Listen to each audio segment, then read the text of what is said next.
If you or someone you love is in high school or they're in college or post-grad and they have exams coming up, this episode could be a real game changer. So here's the truth. Most students study the same way for every subject, and that could be a huge mistake. The way your brain absorbs math formula is different from how it processes historical events or a piece of literature. And so today, I'm going to show you tailored techniques for different subjects, plus some powerful, less known brain tips that will help you absorb and retain and recall information faster than ever. These tips are based on my personal experience having students online in a program we have called Kwik Student. You can see it at kwikstudent.com, kwikstudent.com. It pulls in from neuroscience, memory science, and learning psychology. And some of them are so under the radar. I feel like most teachers have never heard of them or not aware of them or maybe using them. So whether you're prepping for finals, you're taking the SATs, or maybe you're taking the MCATs, you're taking the bar, you just want to learn faster and forget less, let's jump into it.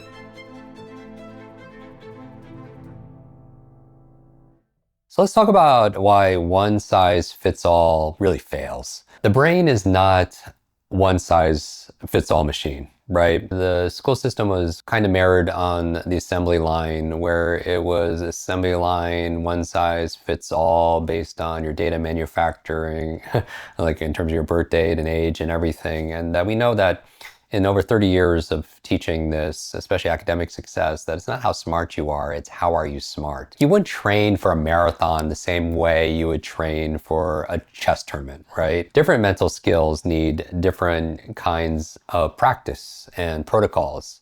For example, math engages more of a problem solving and working memory. History could tap into more episodic memory, dealing with stories and sequences and timeline. Literature leans on more deep reading, analysis. Maybe there's some more emotional, empathetic memory there.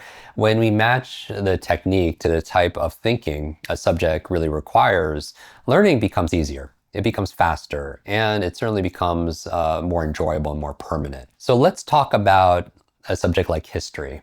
How do you make it stick with story and space? History is basically one gigantic Netflix series. It has dates, it has characters, it has plot twists. The brain loves stories, that's the good news. So use that to your advantage. Step one, melodic learning. Instead of raw, boring repetition, like how most people do it, rote memorization, try turning dates and sequences into story or a song. Maybe you could turn it even into a rap. Studies on melodic learning show that things like rhythm, melody creates additional retrieval cues, making facts more fun. It's easier to recall under pressure. Think about how many songs you know, right? How many lyrics, words to songs that you know. Try saying the ABCs, the alphabet, without putting it to music inside your mind. So it helps to be able to accelerate that. Step two, the magic of memory palaces. And this is kind of a mental palace where you're placing historical events along a very familiar route that you have. Maybe it's your walk to school, maybe it's your home office or your bedroom, or maybe it's the mall. You're taking a very familiar place and putting the key facts around that place. And this is a way of using location to be able to mark important information. So for example, put the Boston Tea Party in your kitchen sink and the signing of the Declaration in your living room. And you could break it down into details. You could break down the details of what's going on in your kitchen, something there by the microwave or by the refrigerator or by the dishwasher or by the sink, right? It's a way of using familiar places to store important information. They've been using this technique for 2,500 years. They did it back in ancient Greece also to be able to memorize speeches and facts. Step three, let's talk about storytelling, specifically space storytelling. Once you've built your timeline, you can retell it maybe every day for a week. then every other day, then maybe once a week. It's like interval training where you space information out in terms of a review schedule. And what does it do? It strengthens the effect of your long-term retention. It helps consolidate your short-term memory more into your long-term memory, which is really the goal. The goal is not to cram something in and pull an all-nighter and then just forget everything the next day. So that is very important for encoding it, for storing it, and for retrieving it. Let me give you another example. Let's talk about something like math. Many of you came to Limitless Live and saw one of our speakers speak each day doing these demonstrations. He's called the Human Calculator, which is, you could find it online. You can message our team about some of the work we've done together. But it's like a way of using quick math, right? But how do you make math stick through things like using something out of the box, using movement, using the things we teach around mental models? Math should be more about understanding than it is about memorizing. If you skip the comprehension and jump straight to the rote learning, you're building a house on sand. None of the ingredients contained in the Kwik Mind product are claimed to treat any disease or health condition. Consult your own physician before commencing a nootropic regimen to ensure that this product is appropriate for you. Do you struggle to stay focused or find that your mind wanders when you need to be sharp? Are you looking for an advantage or an edge that can eliminate sluggishness and elevate your cognitive performance? That's why, after decades of research and development, I'm thrilled to bring you Kwik Mind.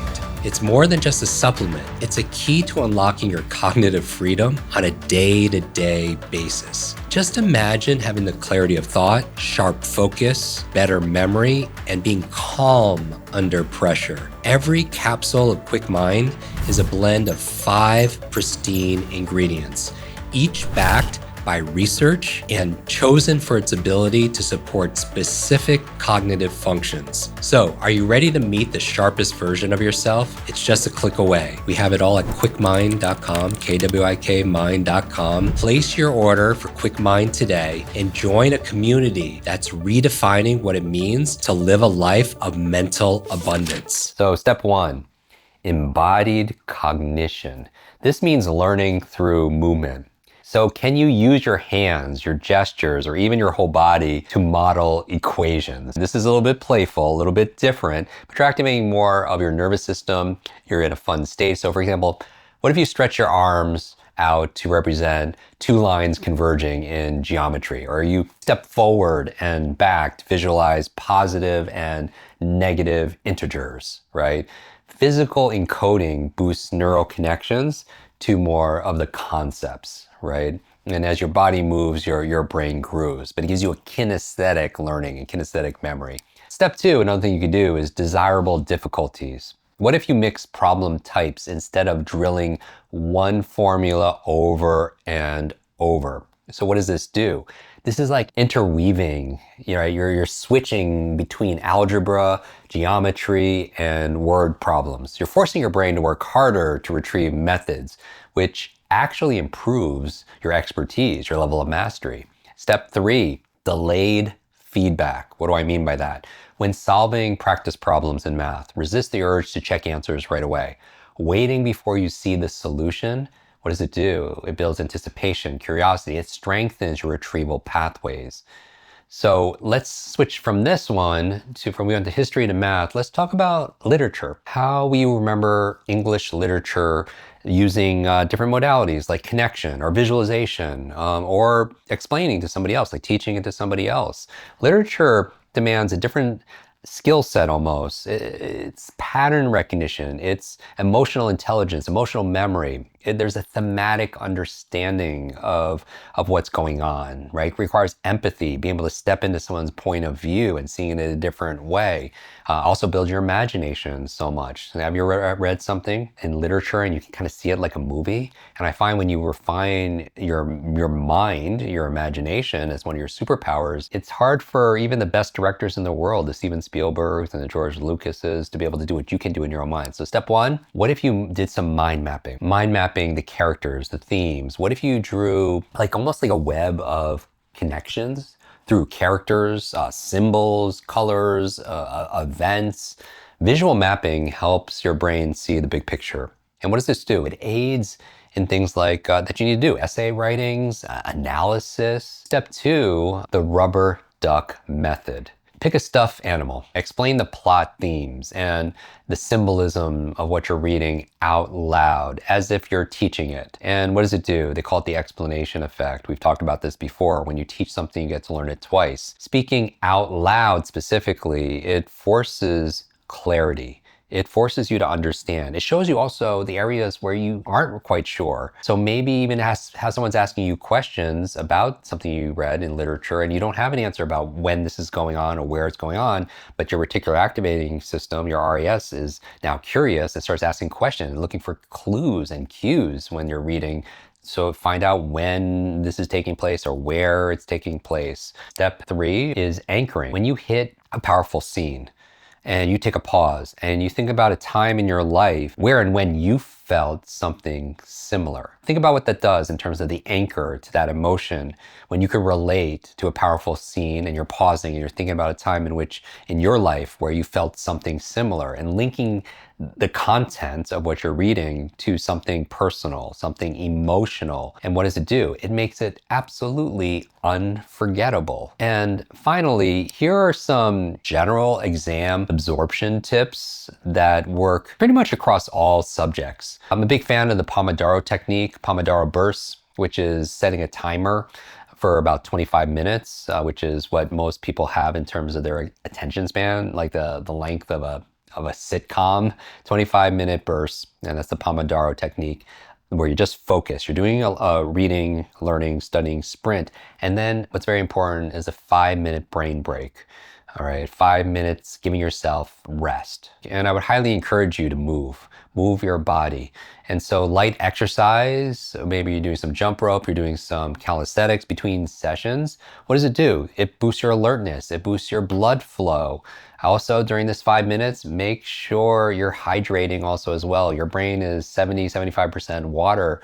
And if you're dehydrated, it can significantly affect not only your cognitive health, but your cognitive performance while you're studying. All right. And you don't want to wait till you're thirsty, because then you're already behind.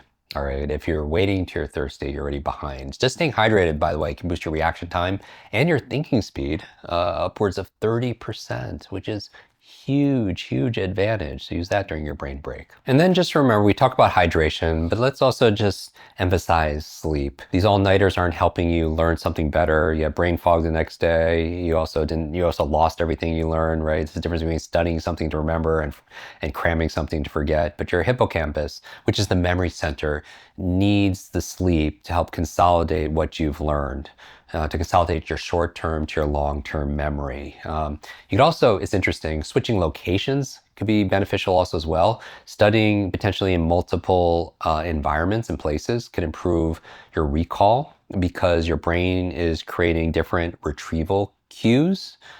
It would be best if you could study in the place where you have to perform, because then you know it's a set setting where unconsciously your environment is being anchored to the information, and your state is probably going to be the same sitting there studying as well. But it's not always practical. Some people will use scents, like they'll use chew a certain gum flavor or a unique perfume or cologne or essential oil while they're studying, and then they'll use it when they actually have to perform and take an exam, because that scent is a wonderful way, olfactory, to be able to trigger a memory also as well. So you stack all these techniques. A lot of this we teach again in Kwik Student, and it's kwikstudent.com. It is a 30-day program where you learn how to read faster, improve your memory. And I use the examples of all these different subjects in school, whether it's law and it's history and it's math and it's language learning and so on, with speed reading and memory, and also advanced study skills. So if you want more about that, kwikstudent.com. But just remember this, learning is not just about working harder.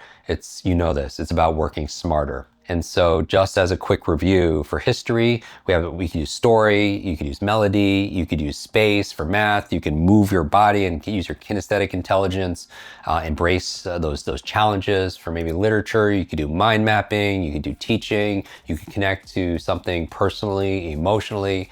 And I would just challenge you as a quick challenge, try just one tip this week, maybe for each subject, or maybe some of the more general tips to be able to elevate your learning and your life.